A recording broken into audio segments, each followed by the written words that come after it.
Hello viewers, welcome back to our YouTube channel. This is Shima from Shima's Blog and Cook. তো বন্ধুরা, আমরা সুবর্ণভূমি এয়ারপোর্টে নেমে প্রথমেই ইমিগ্রেশনটা কমপ্লিট করলাম। তারপরে আমাদের লাগেজটা সংগ্রহ করলাম। ইমিগ্রেশনে কিচ্ছু জিজ্ঞাসা করে নাই, জাস্ট আমাদের পাসপোর্টটা নিল, একটা সিল দিয়ে দিল। এবার আমরা চলে যাব পুকেট। তো পুকেটে যাওয়ার জন্য প্রথমে আমাদেরকে সুবর্ণভূমি এয়ারপোর্ট থেকে যেতে হবে মচিত বাস স্ট্যান্ড। আর মচিত বাস স্ট্যান্ডে গিয়ে আপনি কিন্তু পুকেটের টিকিট পাবেন। এখন বিকাল 4টার মতো বাজে, আমরা 2 ঘন্টার মধ্যে মচিত বাস স্ট্যান্ডে পৌঁছে যাব। আর এই পথটা যদি আপনি ট্যাক্সি নেন তাহলে আপনার 700-800 বাত নিয়ে নিতে পারে। তো আমরা এখান থেকে খুবই চিপ রেটের মধ্যে, আমাদের দুজনের 100 টাকার মধ্যে হয়ে যাবে।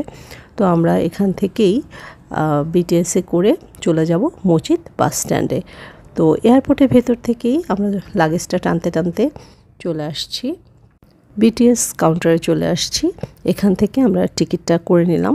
আমাদের দেশে মেট্রো রেলে যেভাবে টিকিট কাটতে হয় ওভাবেই। তো আপনারা যদি আসার আগে এই ম্যাপ স্টাডিটা করে আসতে পারেন যে মেট্রো রেল কোন লাইন দিয়ে চলে, বিটিএস কোন লাইন দিয়ে চলে, সেক্ষেত্রে আপনারা খুবই চিপ টাকার সস্তায় আপনারা কিন্তু পুরো ব্যাংকক শহর ঘুরে দেখতে পারবেন। আমরা মেট্রো রেলে বসে তো আমাদের এত ভালো লেগেছে, আমরা বসেছি, ওখানে উঠেই সিট পেয়েছি। আর দেখুন বাইরের দৃশ্য দেখা যাচ্ছে, বিকেল বিকেল তো পুরো ব্যাংকক সিটিটাই দেখা যাচ্ছে। মেট্রো রেল যেহেতু উপর দিয়ে যায়, তো সেই ক্ষেত্রে আপনি কিন্তু মেট্রো রেলে চললে প্রথমেই আপনার পুরো ব্যাংকক সিটির ভিউটা কিন্তু দেখে নিতে পারবেন। আমার ছেলের সঙ্গে যেহেতু আমি আজকে এসেছি এবং আমার ছেলে খুবই সহজভাবে আমাকে পুরো Bangkok city, even Pattaya, Phuket সমস্ত জায়গা ঘুরিয়েছে।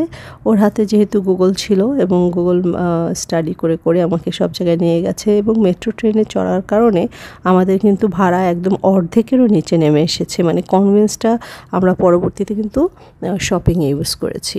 তো প্লিজ আপনারা আসার আগে এই ম্যাপটা স্টাডি করে আসবেন। এরই সঙ্গে কিন্তু আপনারা খুবই কম সময়ের মধ্যে মসজিদ বাস স্ট্যান্ডে পৌঁছে যেতে পারবেন, বা আপনারা যদি হোটেলে যেতে চান সেই ক্ষেত্রেও আপনারা হোটেলে পৌঁছে যেতে পারবেন খুবই কম সময়ের মধ্যে। একটা স্টেশন থেকে একটা স্টেশনে যেতে 1 মিনিটের মতো সময় লাগে। তো ঘড়ির কাঁটা এখন 4:30 বাজে। আশা করি আমরা 6টার মধ্যেই পুকেট বাস স্ট্যান্ডে পৌঁছে যাব এবং সেখানে গিয়ে টিকিট করব। টিকিট করে আজকে নাইট জার্নিটা করব পুকেটে।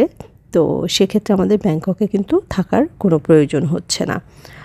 সুবর্ণভূমি এয়ারপোর্ট থেকে যে ট্রেনটা এসেছিলাম, আমরা এখানে নেমে আরেকটা ট্রেনে করে এখন মচিতে যাচ্ছি। মানে একটা ট্রেন চেঞ্জ করা লেগেছে, ভয়ের কোনো কারণে উপরে স্ক্রিনে দেখাতে থাকে। আর এই ট্রেনে চড়ছি 2টি কারণে, একটা হচ্ছে সময় বাঁচানো আর একটা হচ্ছে টাকা বাঁচানো। আমরা যখন বিদেশে বেড়াতে আসি আমাদের একটা টাইম লিমিটেশন থাকে, যেমন 4 দিন 4-5 নাইট বা 5 দিন 4 নাইট। তো আমরা খুবই কম সময়ের জন্য থাইল্যান্ডে এসেছি, মাত্র 5 নাইট থাকবো। আর এই 5 নাইটের মধ্যে চেষ্টা করব যে আপনাদেরকে হিউজ পরিমাণ জায়গায় ঘোরানোর জন্য।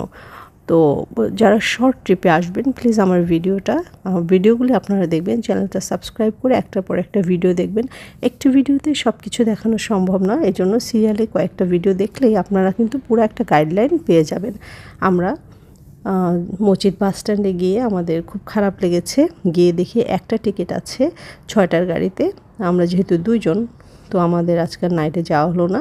আমরা ওখান থেকে 100 বাদ দিয়ে চলে আসছি আমাদের হোটেলে। এটা হচ্ছে অ্যাট ব্যাংকক, এটা পায়াথাই এরিয়াতে। এটা খুবই সুন্দর একটা এরিয়া এবং মচিত থেকে খুব কাছে। আমরা গাড়ি ভাড়ার জন্য গ্র্যাব অ্যাপটা ইউজ করেছি। আর আপনারা অবশ্যই গাড়ি, ট্রেন, মেট্রো এগুলো কিভাবে ভাড়া করবেন এগুলোর উপর একটু স্টাডি করে আসবেন। ইউটিউবে অনেক ভিডিও আছে। আর এটা হচ্ছে আমাদের হোটেলের সারাউন্ডিং।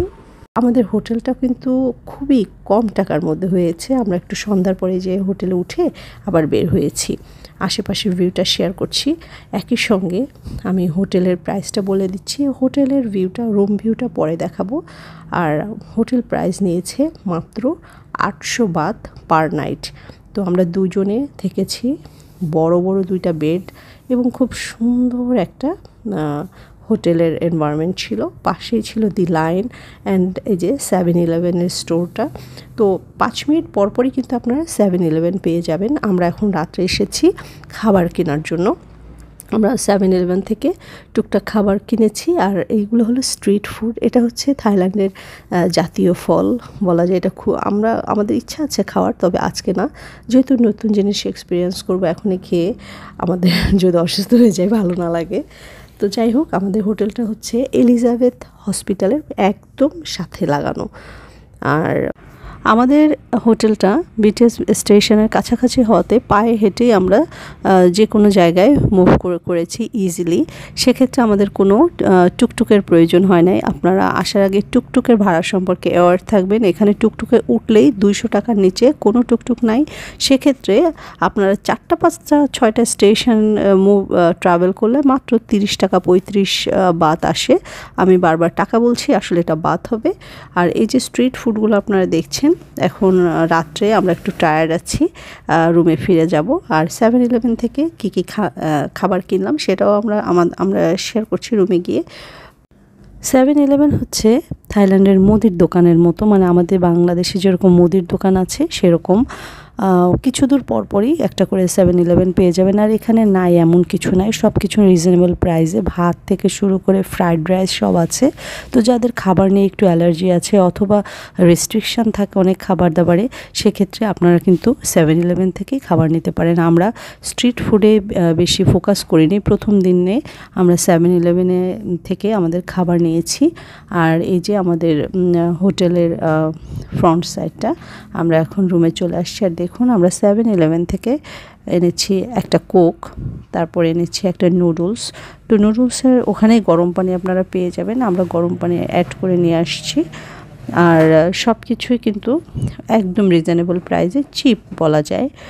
তারপরে এনেছি আমি একটা রাইস, আর এটা হচ্ছে চিকেন রাইস, ফ্রাইড রাইস। একটা স্যান্ডউইচ নিয়েছি, চিকেন চিজ স্যান্ডউইচ। এটা অনেক টেস্টি ছিল। আমরা যতদিন থাইল্যান্ডে ছিলাম প্রায় এই চিজ স্যান্ডউইচটা খেয়েছি।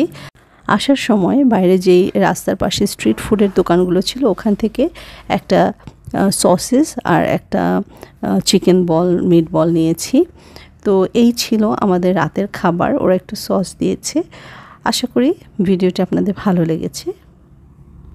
আগামীকালকে আমরা সন্ধ্যা 6টায় পুকেটে যাব বাসে করে। আর আগামীকাল সকাল থেকে সন্ধ্যা 6টা পর্যন্ত ব্যাংকক সিটি ঘুরবো, যাতে করে আমাদের একটু সময়ও নষ্ট না হয়। মাত্র 5 নাইট 6 দিনের একটা ছোট্ট ট্যুরে পুরো থাইল্যান্ড আমরা ঘুরেছি।